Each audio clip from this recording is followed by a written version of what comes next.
Ladies and gentlemen, food delivery drivers, rideshare drivers, what are Uber and Lyft, and you can add Doordash or Uber Eats to the mix, what are they most afraid of? They are afraid that you will use your voice in a city, in a state, meaning you will actually get together with drivers, potentially unionize, right? We saw this effort in Massachusetts where they quickly reached an agreement. They didn't even want to go to the ballot, right? What they were most afraid of is that you would form an identity and have a voice, have a say, have some power. All of that power, they will spend every dollar taking that power away from drivers, silencing them, shutting you up, not allowing you to actually form a union that is acknowledged by the state. Yes, there will be associations, organizations, and little unions all over the US, and I've lent my voice to many of these. I've shown up at rallies, I've shown up at protests, I've helped organize here and internationally. But what they don't want is that these organizations actually get acknowledged by the state, right? That they are set in law.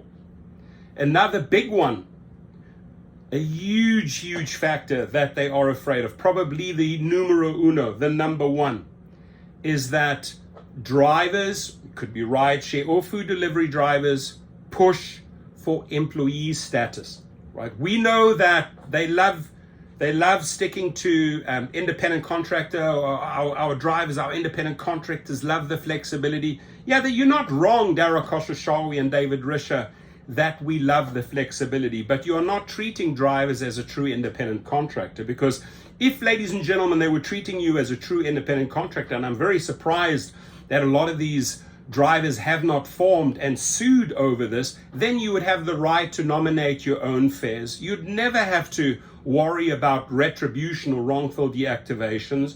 You could drive where you want to. If you didn't want to go into a particular neighborhood, you would never ever be threatened after not accepting or canceling. So it's very convenient for these companies to call you an independent contractor. But if you want to use your true independent contractor rights, guess what? Once again, they will shut you up. They will muzzle you. You will not be an independent contractor and act like an independent contractor, right? And it comes in the form of those threatening messages. The most damning and threatening message is the wrongful deactivation. And the sad thing is, many a times, not even an explanation given. Oh, you committed fraud. Well, then the driver turns around and says, what fraud? By the way, the two organizations with paralegals and attorneys that have filed more cases against any gig companies that I'm involved in, Gig Rocket and Activation Hero, the links are below. We go after the monies. Yes, your lost earnings. We go after the fact that they say, oh, you committed fraud. What fraud? We'll call them out. We will drag their asses into court, make them reactivate you, and pay you. And they hate us. Ladies and gentlemen, they hate us, right? I mean, I've received letters from these attorneys, but I continue because I know I've hit the nerve, and what we are doing as a team at gigrocket.com is working.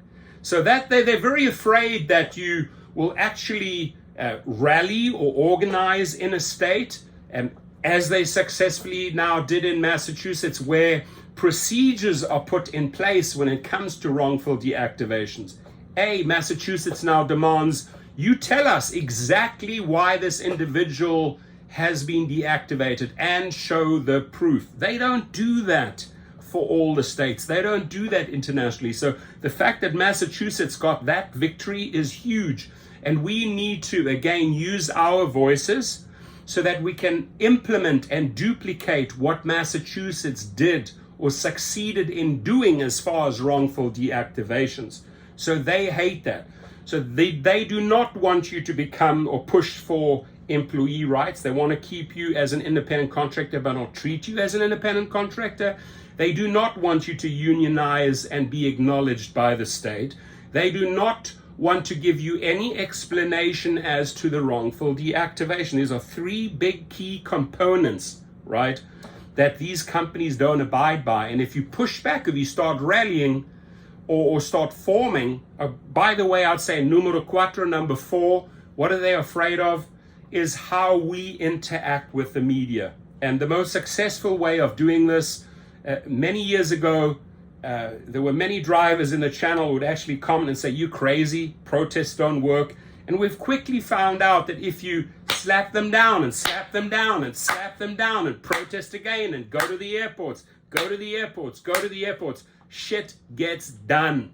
Why? Because you have all the media involved. The politicians start jumping in, right?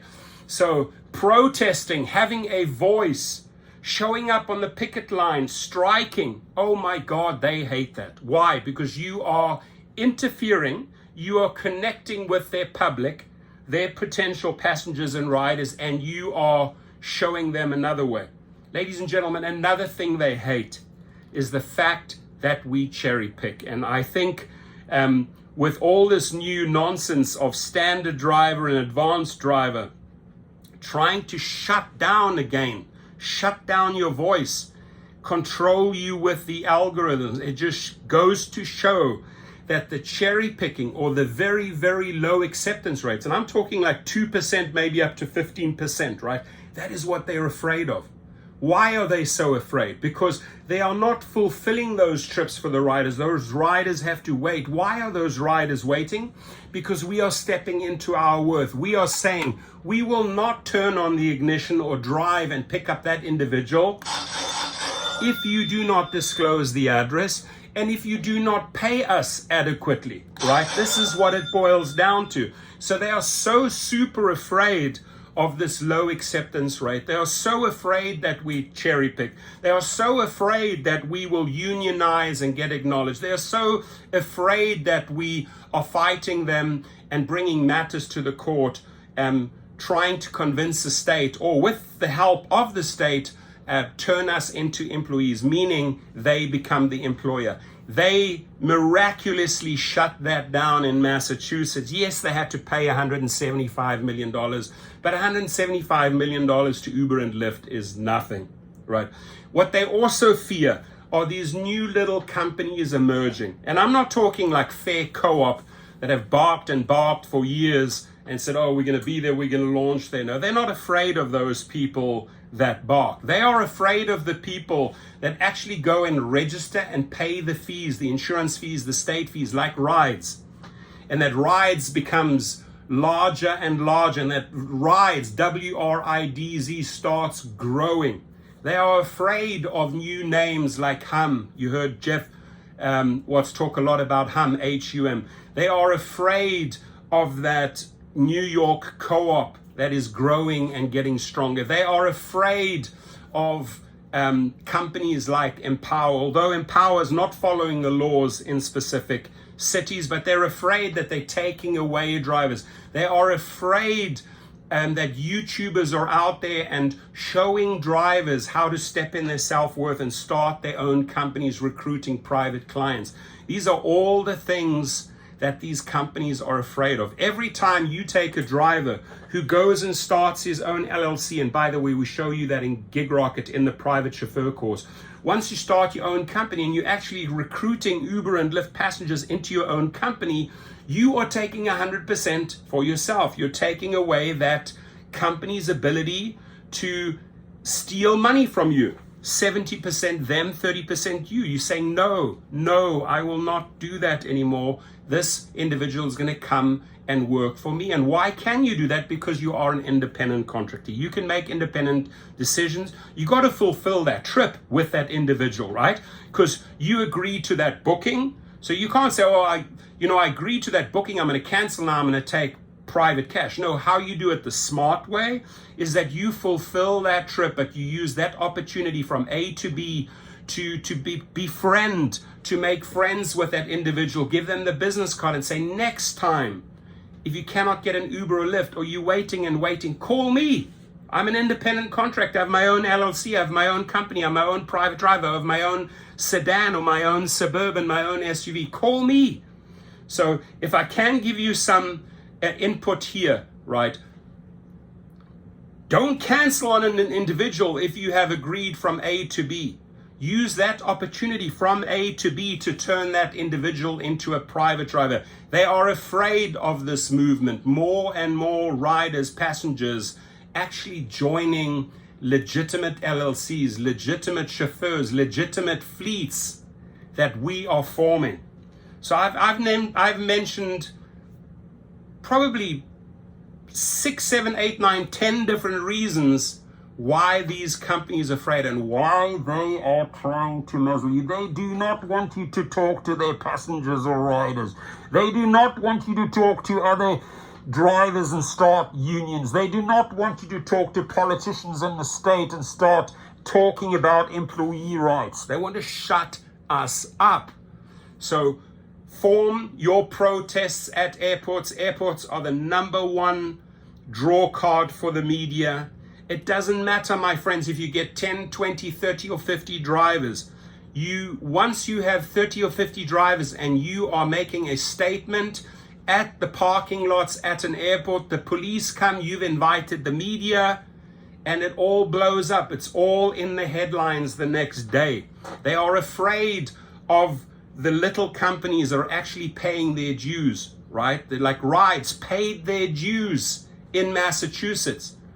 Not like Fair or a couple of these other companies that all wop, wop, wop. They all talk. Oh, we're gonna be mixing it up. Join us. But you're not paying your fees. You're not paying your state dues. You don't even have the $40,000-$50,000 from investors to put down.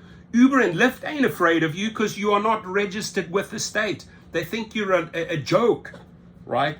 It's only the new startups that actually have some money and pay the dues. Those are the ones they're worried about, because drivers can legitimately join Rides, WRIDZ or Hum, or a couple of these others, and it takes business away from them. So my question to you, jump into the comments box and mention in the comments box, what are these gig companies really afraid of, right? If you haven't heard it in my 10 points or 9 or 10 points, I'm sure I gave you 10 points. Go and mention it so we can do a second video. I want to do a second video based on the comments, what you think these companies are most afraid of. My friends, please be safe out there. You're number one. You take care of your own safety. You take care of your own security, whatever it takes. Please keep those windows up. Please pay attention to people that may have hoodies or masks or dark glasses. Please pay attention to where they want to send you or don't want to send you, not disclosing the end address. Pay attention to these things, right? Be alert on every single trip, start to finish, right? You are more important than those cheap $1 or $2 rides, my friends, right? So my number one concern, my number one request is that you keep yourself safe in this game and go out there, protest, use your voice, form your own company, become a private driver, right? And start stepping into your self-worth. That is what they are most afraid of. God bless you all.